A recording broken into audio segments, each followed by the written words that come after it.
Hello and welcome to Talking Tent, a brand new podcast about movies, TV, and all the content we can possibly consume. My name is Zach. And I'm Irma. We are a married couple whose love for movies and television simply cannot be contained, so we've decided to share our thoughts, opinions, cheers, and occasional jeers with the world. So we're already on episode 5. Time flies when you're chit-chatting with your best gal about all the things you love. On today's episode, we're going to be talking about upcoming TV shows for the next year. Yeah, so pretty similar to what we did last episode with movies, but this time on the small screen that you can watch in your living room. We can start off very similar, going month by month, but then the schedule drops off a lot. There's a lot of just unknown release dates. So let's just get right into it real quick because we have a lot of shows to talk about. Starting off with January with Copenhagen Cowboy, which is already out on Netflix. We just haven't gotten to it yet, but it is the guy that did Drive and Neon Demon, Nicholas Winding Refn. That's really all I know about it, but we're definitely going to watch it because I like most of his other work at least. Give it a shot. And then the big one in January, which also already started and we alluded to already in a previous podcast, but The Last of Us on HBO, potentially the best, almost definitely the best video game adaptation ever already. They don't have the best history. There's a few decent ones, but this one seems like the formula was there. It's essentially a zombie show, and they've done a fantastic job. It's Craig Mazin, the guy that did Chernobyl, who has turned into HBO's kind of go-to super depressing drama guy. Yeah, HBO has a lot of those, but this one, 2 episodes have been out. We've watched them. I love them. Zach is, I think, so on it, but... No, I really like it. It's very good. I think next episode we'll get a little bit deeper when we get to our normal schedule of just talking about everything weekly. We can go in a little more depth of the first 3 episodes it'll be. I'm just concerned that it's going to start to feel very much like the first season of The Walking Dead, which is hard to avoid. There's zombie movies. Zombie shows, sorry. This one feels like it's going to be a little different. The design looks really cool. They're not your typical zombies, and that's what's going to differentiate them. But so far, Pedro Pascal and the girl that's in it, who I can't think of her name off the top of my head, is doing a great job. The end of episode 2 was really sad. Bella Ramsey. Yeah, there you go. Everybody's British. She's also British. But yeah, and then the shows, those are the 2 that are already out. And then coming out this week, this week, because it's the last week of the month, are Poker Face, which is going to be on Peacock. And I'm very excited for this. Yeah, me too. It's kind of right up your alley that we've talked about a lot, that murder mysteries have come up with Irma already. And this feels like it's, at least it's supposed to be more of just like a mystery of the week, where there's really not that many shows like that anymore, besides the procedurals that we don't watch, like the Law and Orders and such. By the murder mystery guy himself, Rian Johnson, with Natasha Lyonne. So I'm excited about that.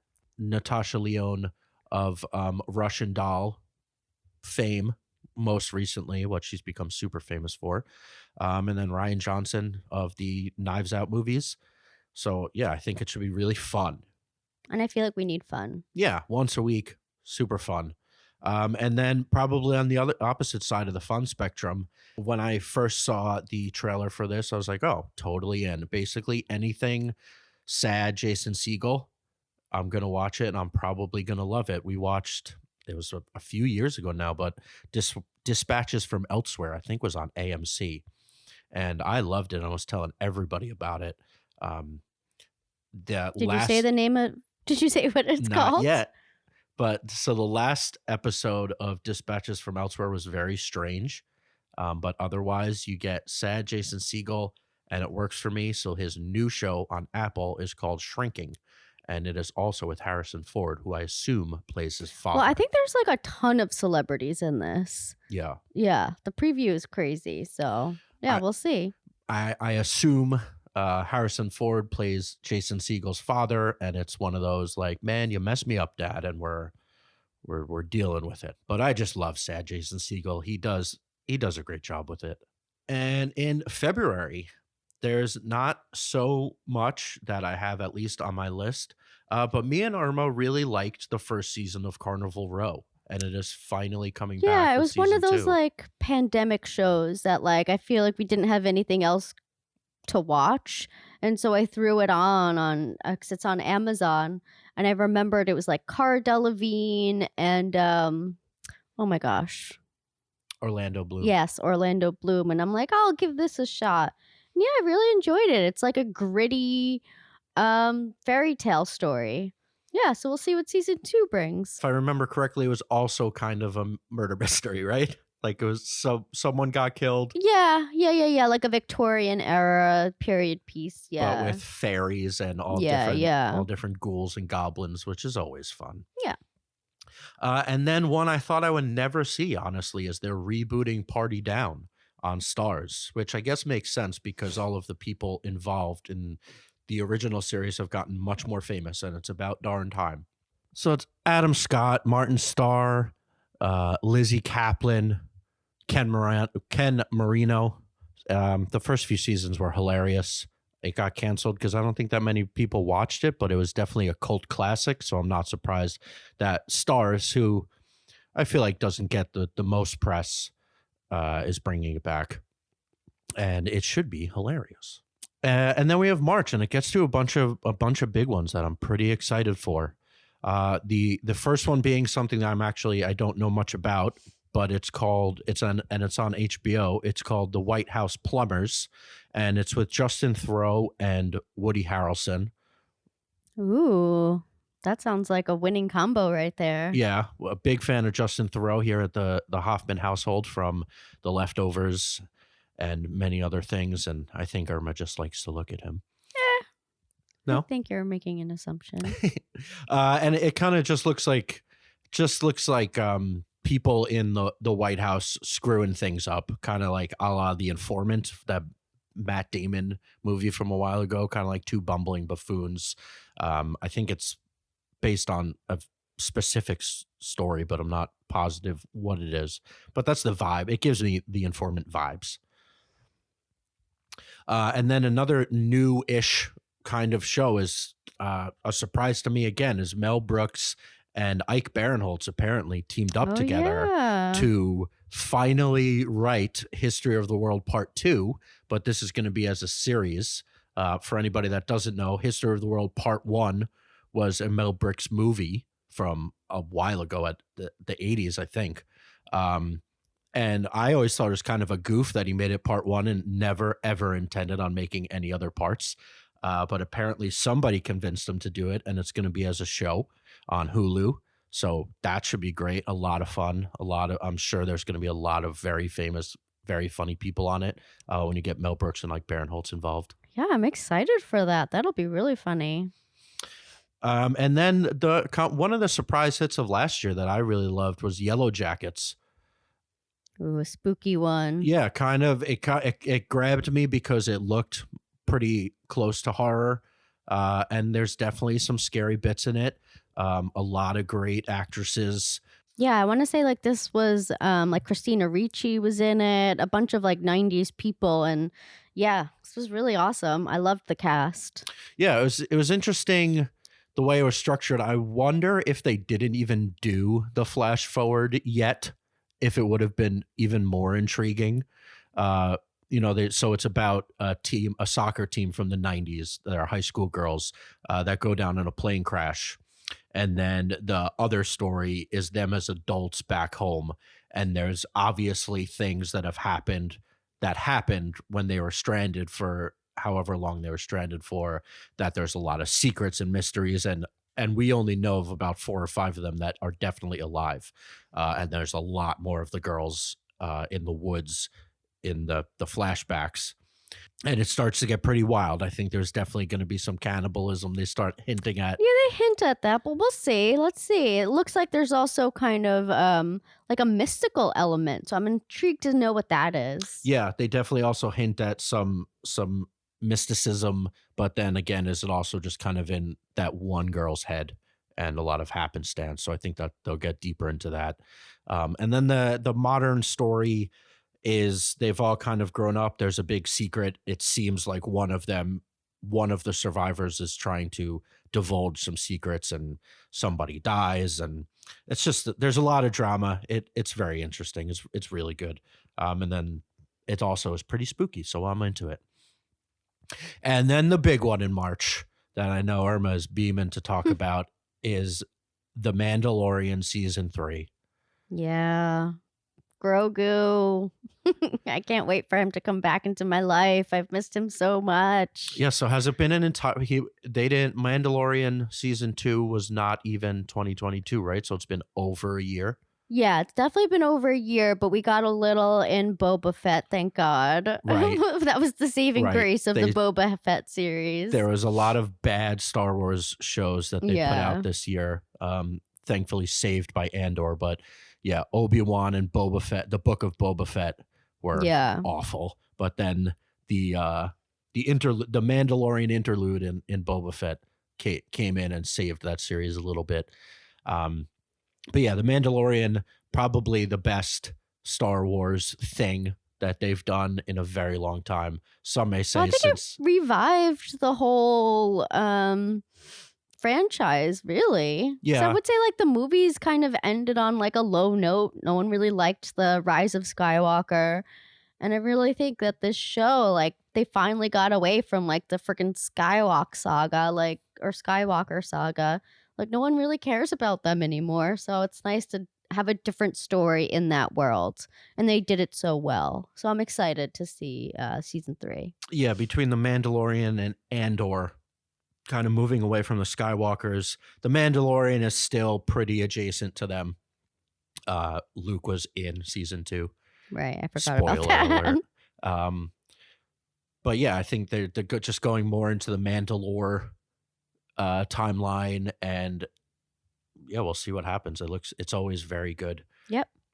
Then we got April and a few returning shows. Dave season 3, which is Lil Dicky's the rapper Lil Dicky dramedy, I guess, on FX. I like him as a musician. And now I've really liked the show the first 2 seasons, especially the second season. He got pretty deep. Yeah, he got dark. Yeah, with like depression and his expectations. It's like loosely based around his life. He famously, well, the show is about him putting out an album, and he has yet to put out his second album in real life.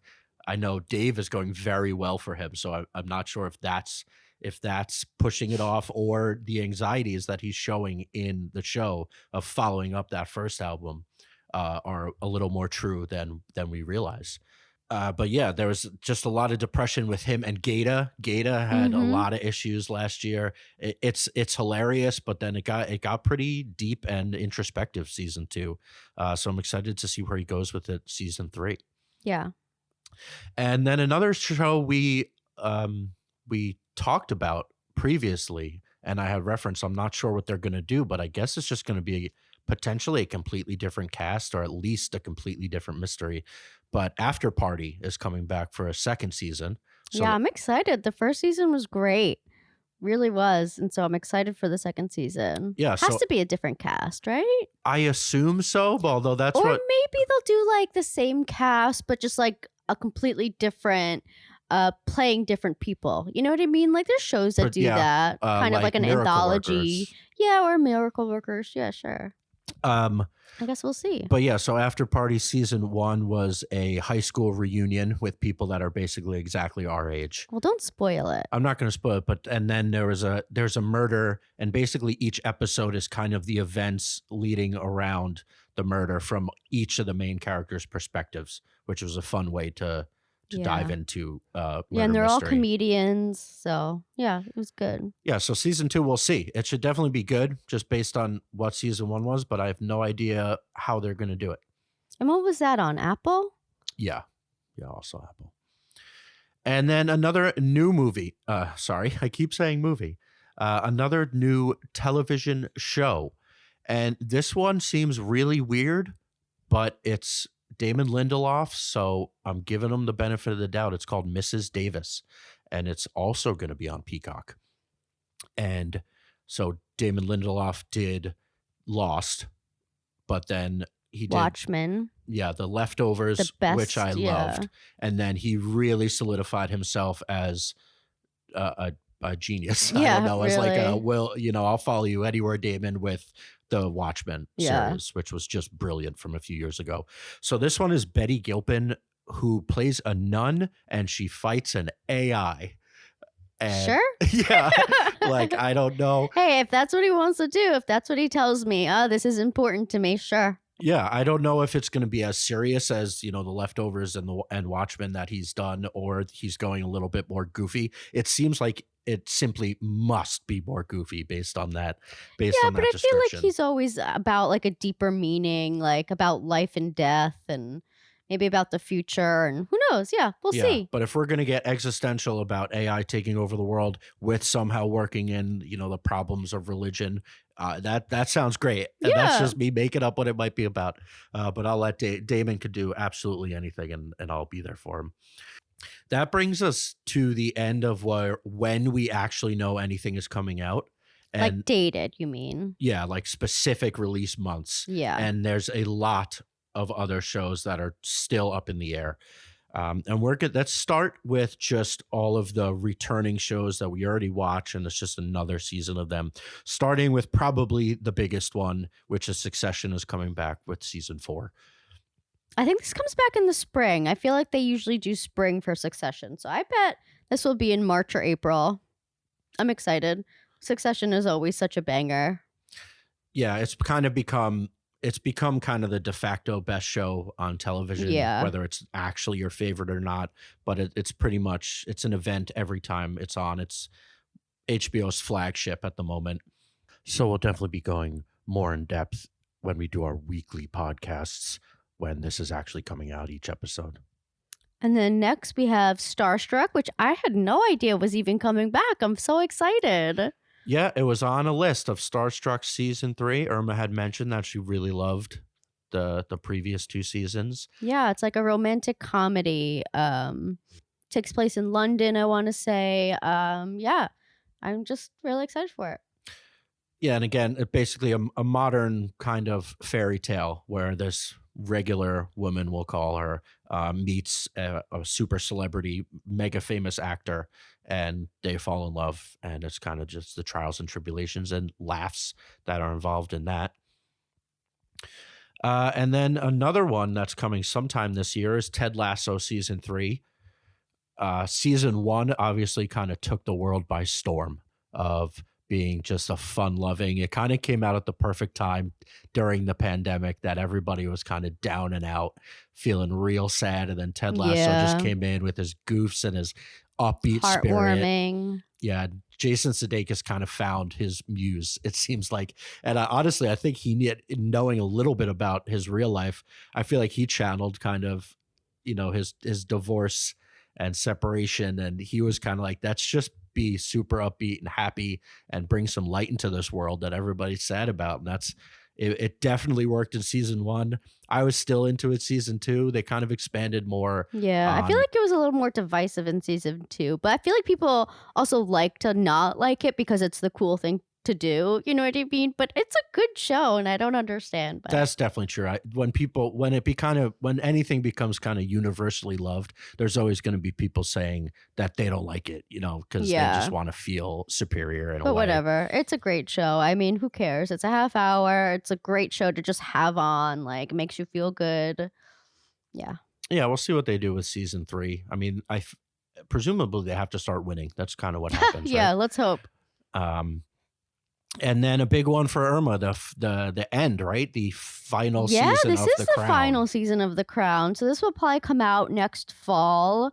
I believe they've already filmed it. So yeah, I can't believe this is happening. I mean, this is probably going to be the end of Diana and just like the turmoil of the crown of the family after that. And so I'm just excited to see it. I mean, there's also been so many movies and so many documentaries and books on this, so it's kind of hard. And also another thing about these past 2 seasons of The Crown is like I've lived through this time period, so it is like it doesn't really feel all that new. So I think also that's probably another reason why people didn't love this last season of The Crown. But yeah, I'm excited for it to end and see where it goes, or see how they do it, I would say.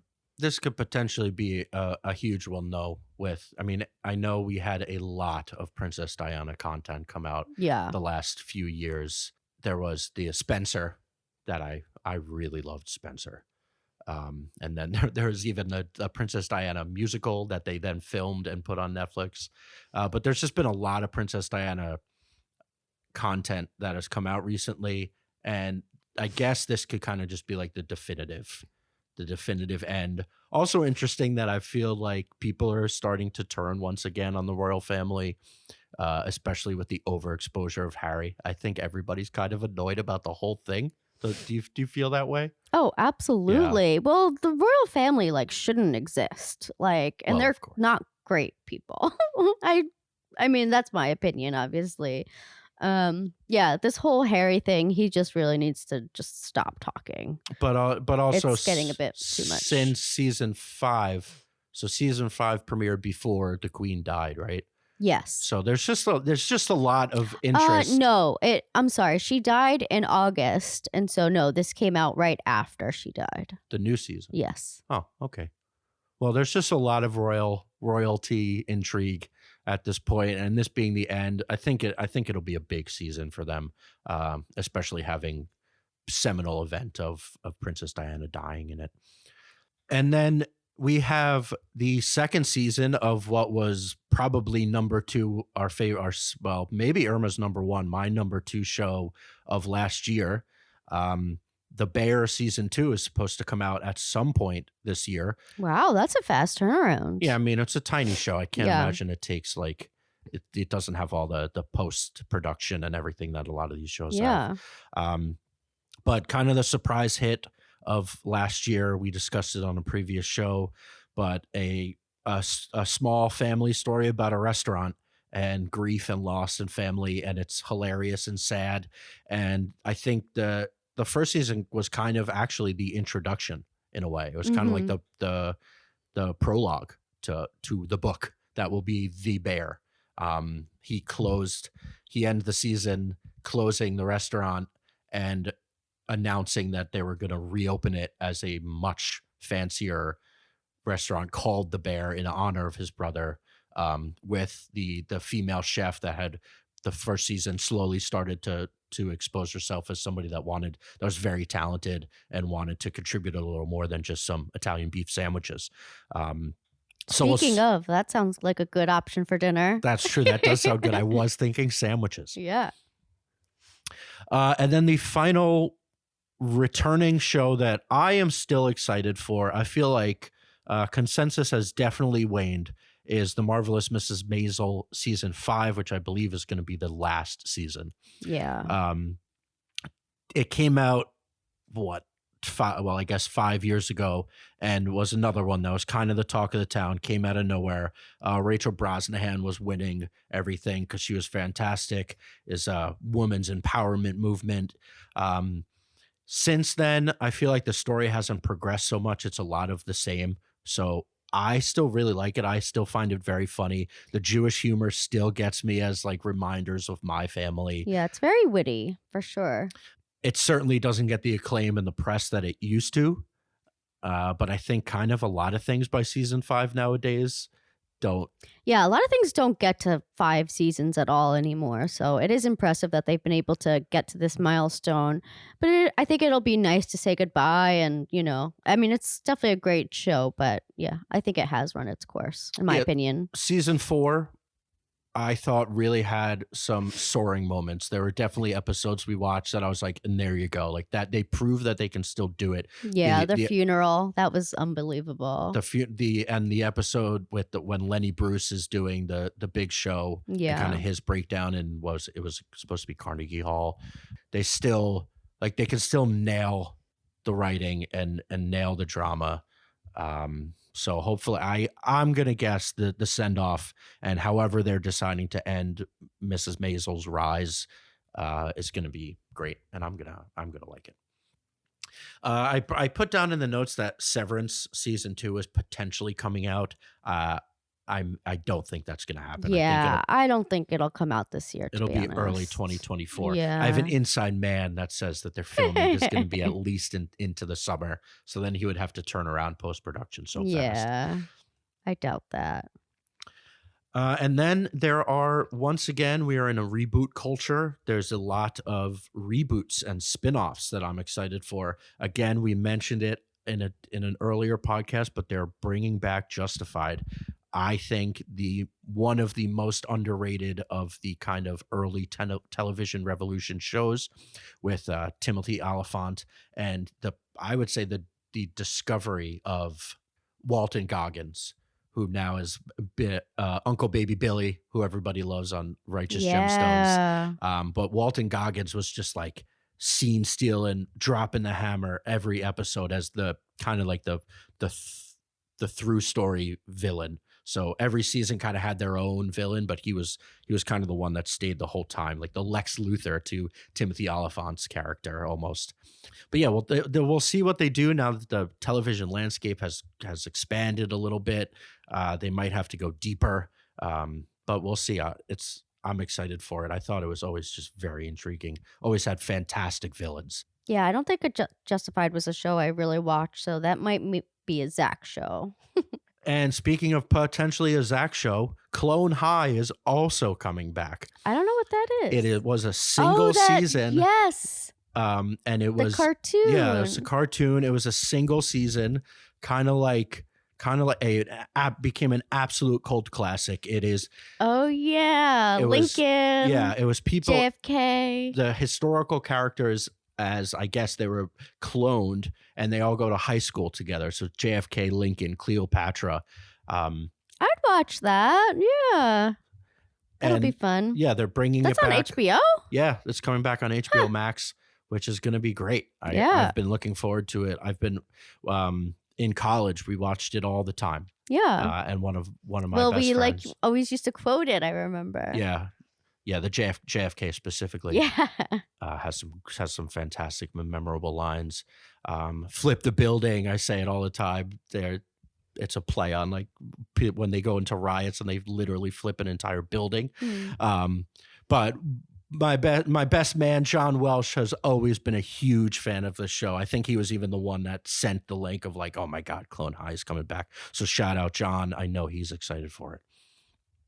And then another HBO show that is, it's not really a reboot or a spinoff or a sequel, but True Detective is coming back. Ooh, do we know who's in it yet? I like True Detective. I think the second season had some issues. I don't think I'm a huge Vince Vaughn fan, as many other people might be, but I don't think he could carry a whole show. I'm hoping. I mean, I love Mahershala's season. I thought he did a great job. So it looks like not much is known. They've sent out some teasers. It takes place in Alaska, and it looks like in one of the images they showed, it's obviously an ice rink. So there's some sort of hockey element, I guess, or some mystery happens in the hockey rink. But the lead is Jodie Foster as the main detective. That's amazing. Come back for her. And then we have another, again, not really reboot, kind of a sequel, but it is the third in Steven Spielberg's kind of World War II series epics, which started with the Band of Brothers, and then they did the Pacific Theater called The Pacific, and now this one is called Masters of the Air. So it looks like we're getting another fighter pilot movie. The new movie. A movie? No, sorry, show. Oh. We're getting another fighter pilot story, but from World War II. Interesting. I assume this will be the last of these. Okay. But the first two were just classic Spielberg war, and I don't this think one I should be saw the interesting. first two. But Well, Band of Brothers is pretty old. We were pretty young. okay. And then the Pacific came out, I think, when we were in college. I see. I see. But this is the All long-awaited right. third We'll iteration. see.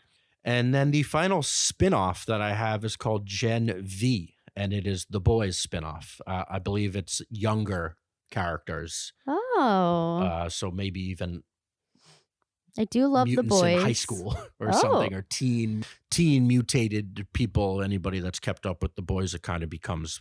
Oh, Amazon has been looking for their own version of a franchise that they can have multiple spin-offs of. So I'm sure that they're probably going to do a lot of these type of shows off of the boys. yeah, the boys universe seems ripe for continuation and spin-off and different age demographics, and Yeah. because they have the mainline show, then they already put out the animated version, Oh, I don't think I knew that. and then this one will be another spin-off, and I assume they're going to try the same thing with the Rings of Power. We'll see how that works out, because I thought the first season that was fine. Yeah, yeah. Well, I think that's what they're doing with Rings of Power. Yeah. Right, that's what they want, but the Yeah, boys is already a massive hit, so we'll see if exactly. the Lord of the Rings universe actually pays off for them. Right. Then I have three new shows that we also don't know exactly when they're coming out. And I think the biggest one, at least the one that has the most anticipation, is Three Body Problem, which is a classic Chinese sci-fi book series. It's always been one of those stories again.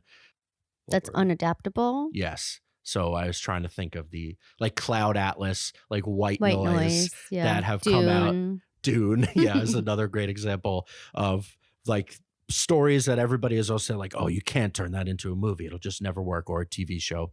But the Game of Thrones guys are Benioff doing and it. Weiss. Benioff and Weiss are doing it. It's coming out on Netflix at one point this year. I actually don't know that much about the story. I've never read the book. I know currently a bunch of my friends are, and maybe I will, Oh. but I tend to, at this point, if I haven't already read a book that's being adapted, I tend to just avoid it because I don't always love shows or movies that I've read the book. Yeah, because then you're waiting for the beats to happen. Yeah, you know Yeah. the story. So like I know I'm going to watch this show. Hopefully it'll be very good. So like why know the whole story? I'm sure the book is also really good. Yeah. But I'll just watch the show. Then two more HBO shows. One of them Geez, is HBO's going to have a big year. I mean, they it always do. does. I mean, I also highlight there's probably a bunch of other shows I that know I it's just hard. HBO just dominates in the TV category. They're so good. So it's going to a mini series because it's only one story, but it's called Love and Death, and it is the Candy Montgomery story from 1980. So it's true crime.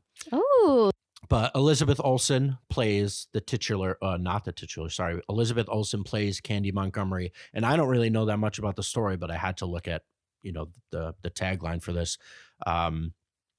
Candy Montgomery kills basically her best friend and who is the wife of her lover. It comes out. So Jesse Plemons plays the lover. whoa, spoiler alert. I don't know. It's in the first line. And then Lily Rabe plays the woman that she kills. Oh, jeez. Yeah, so And we love Jesse Plemons, and you love love Elizabeth Elizabeth Olsen. Olsen. So big fan of Elizabeth Olsen. Wanda was my favorite Avenger. yeah. Hoping Oh, that. so that sounds really good. Okay, I love true crime. And then the show we referenced, I believe, in the second episode of this podcast, but it is Sam Levinson. I have 2 exclamation points next to the notes in here. Sam Levinson is making a show with The Weeknd, and that's all I need. I've never What's really. it called? It's called The Idol, and I don't know what it's about because I don't want to know what it's about. I don't even know if The Weeknd can act. I imagine he can. He can do anything. I don't know if he's going to sing. I hope he does.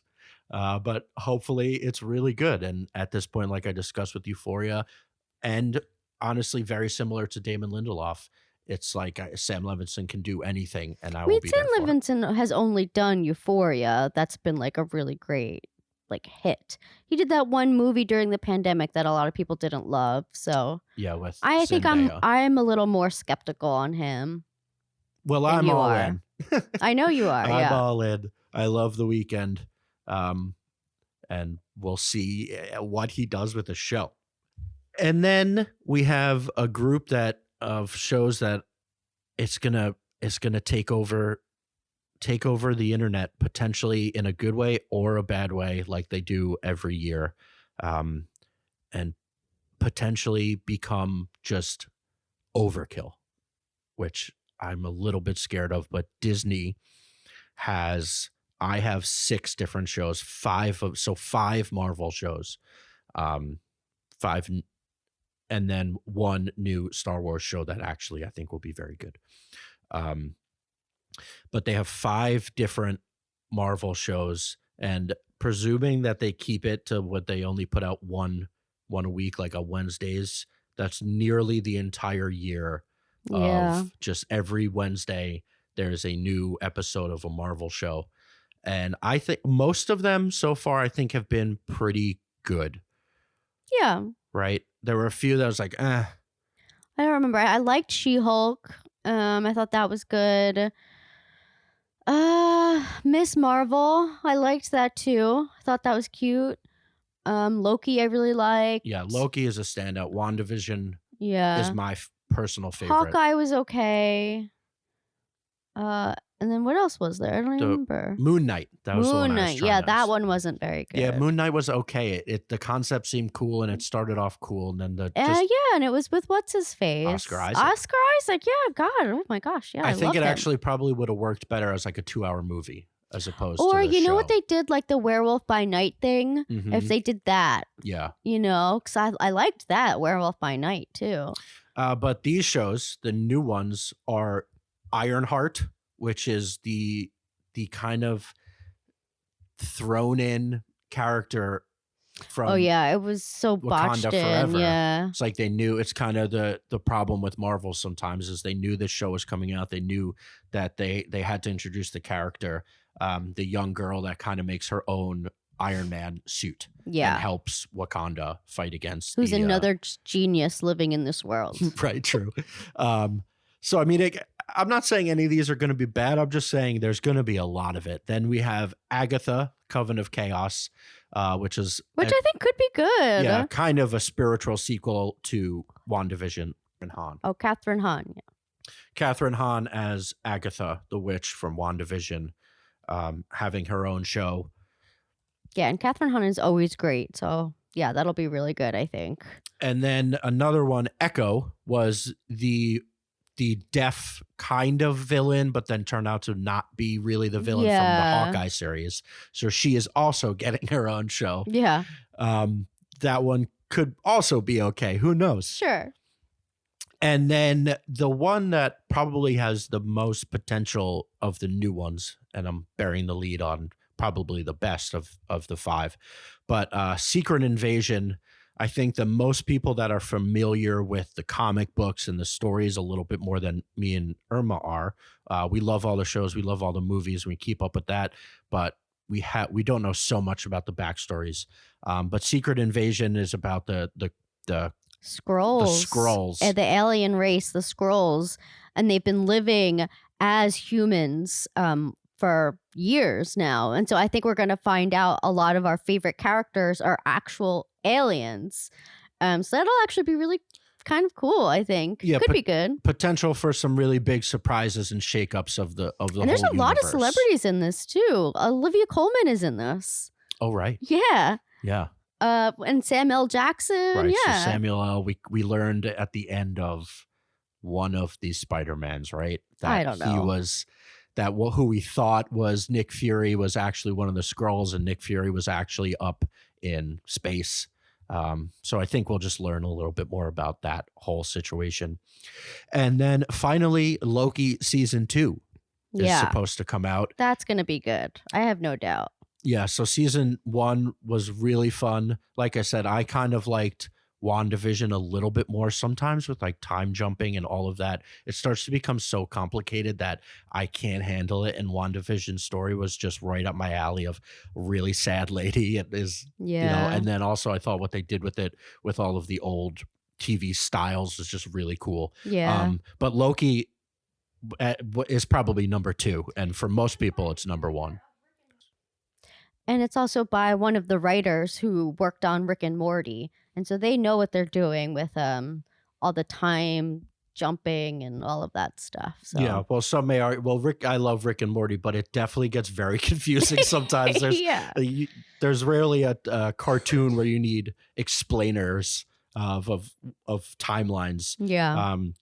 But obviously, so Loki season 2, along with the new Ant-Man, it's really, really going to explode the multiverse and all the different timelines. And Well, I think it is just going to get very convoluted, and then you just kind of have to stop like worrying about it too much. yeah, and just accept Yeah. the science and such. Hopefully, I mean, it is still Marvel. I don't think they're going to go so scientific. Like, Yeah. you know, it should be slightly dumbed down. Yeah. Hopefully, Yeah. hopefully, I'm honestly hoping for it. I like to think during lots of different shows and movies, but sometimes with Marvel, I don't need to be confused of who anybody is or where they came from. Yeah. So definitely looking forward to Loki season 2.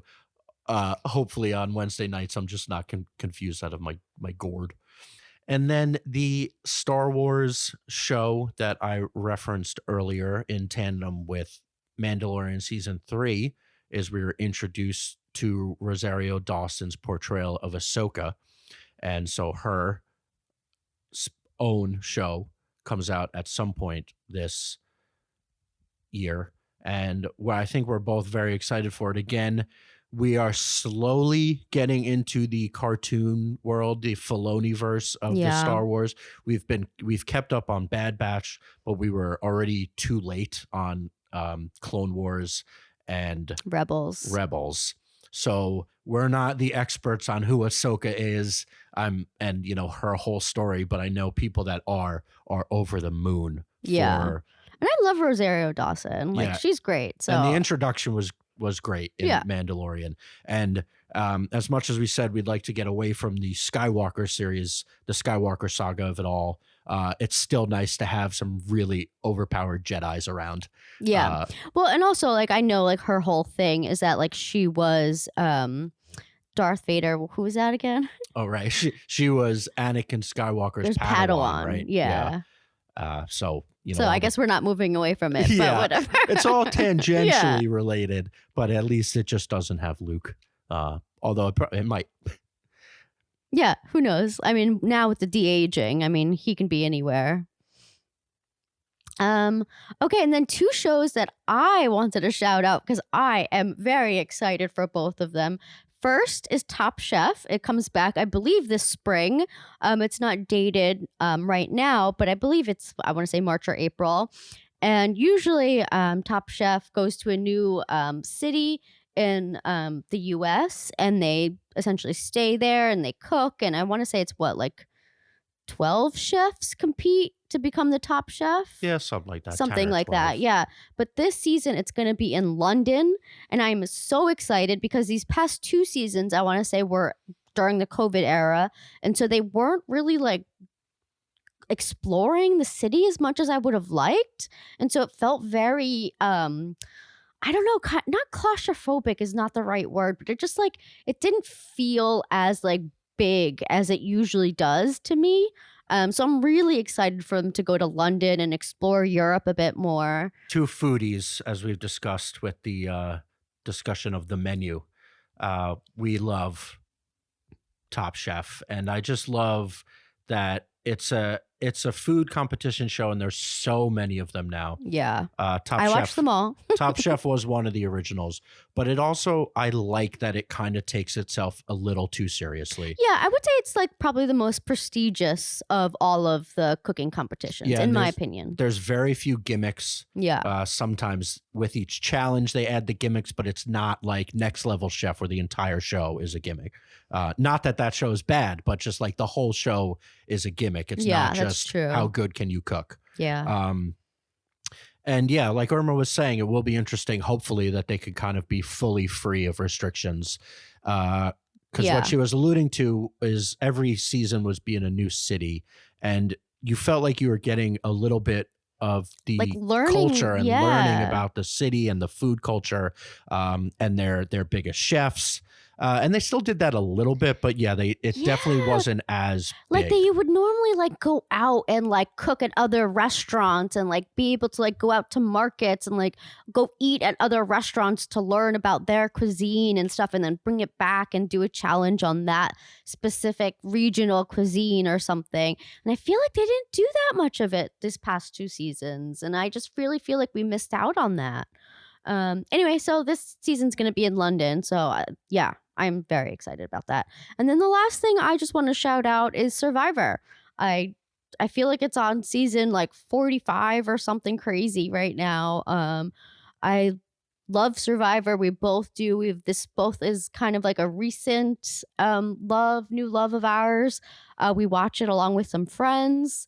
We what is it we play? We play like a fantasy essentially. We just like draft players before the show even starts, and then whoever has the final winner wins our pool. Not that we even bet anything, but it's always just a really fun show to watch and to play along with.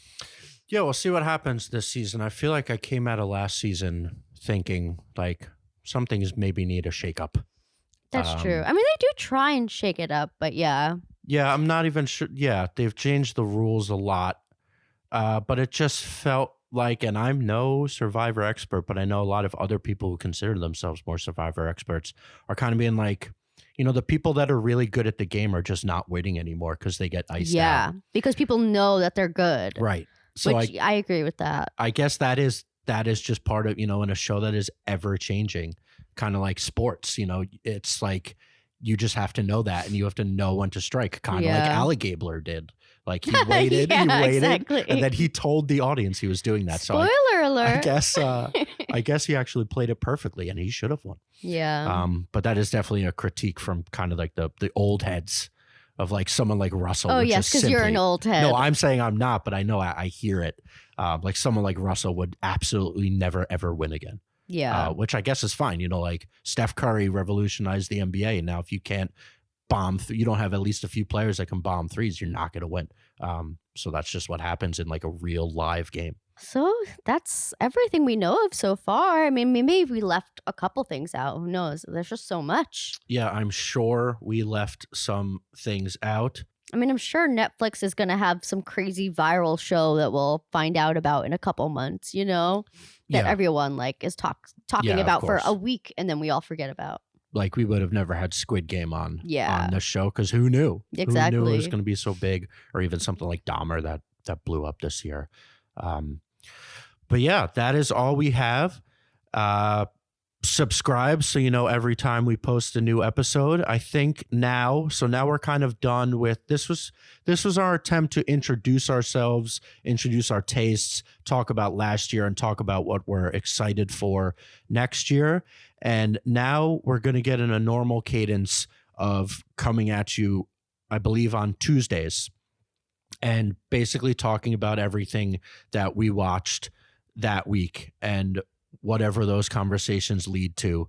So I think next week the plan will be season episodes 1, 2, and 3 of The Last of Us. We'll catch up on The Last of Us, and then we'll inevitably talk about the Oscar nominations that just came out. So follow us on Twitter at Talkin, and feel free to email us at talkintent@gmail.com. Tell us what shows you're most excited for. Tell us what movies you're most excited for. And then in preparation for next week, tell us how you feel about some of those Oscar nominations. Who got flubbed and snubbed? What were the surprises? Who knew that All Quiet on the Western Front was going to be nominated? Such a big front runner. Absolutely everything. Yeah. So from our living room to yours, what do you want to watch? Bye.